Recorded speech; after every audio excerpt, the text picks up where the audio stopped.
So in our soil, in our no-till beds, we have a custom blend that we use. It's primarily made up of peat moss, perlite, worm castings, and compost. We also use things like rock phosphates and dust, glacier dust, various different minerals that we add to try and make sure that all 17 macro and micronutrients are properly accounted for at the right ratios inside of each of our soil blends. In addition to the 17 macro and micronutrients that all plants need as building blocks, we also try to create a fungally and bacterially rich environment.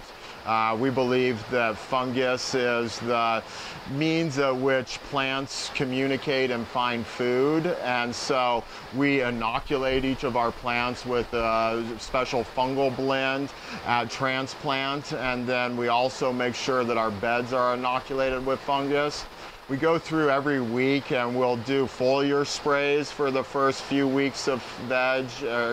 the first few weeks of flower and during veg. And we'll also go through and feed the soil with predatory bacteria, funguses, and nematodes to prevent any any plant or pest that would be detrimental to the cannabis, to actually help fight the war on a microbial level.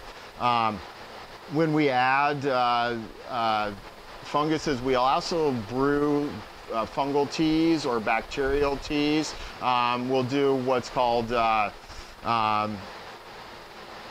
compost extract, and so a lot of people are familiar with compost teas, where you'll brew it for 24 to 48 hours to develop a rich foaming colony of fungal or of bacteria, and you can influence that fungally or bacteria through different methods. But what we are trying to do is trying to feed the soil bacteria, which I think is a little bit different than feeding bacteria that is more of an air bacteria or something that will grow in water. And so what we do is we do what we call a compost extract. So we'll take the same tea bag that someone would use to brew their tea, but instead of brewing it for 24 to 48 hours, we'll just take and extract it in a 5-gallon bucket and knead it with our hands and wash it out and just get all the rich liquid, and then use that as the base of our liquid plant food, and then feed that directly to the soil and let it be broken down inside of our no-till beds,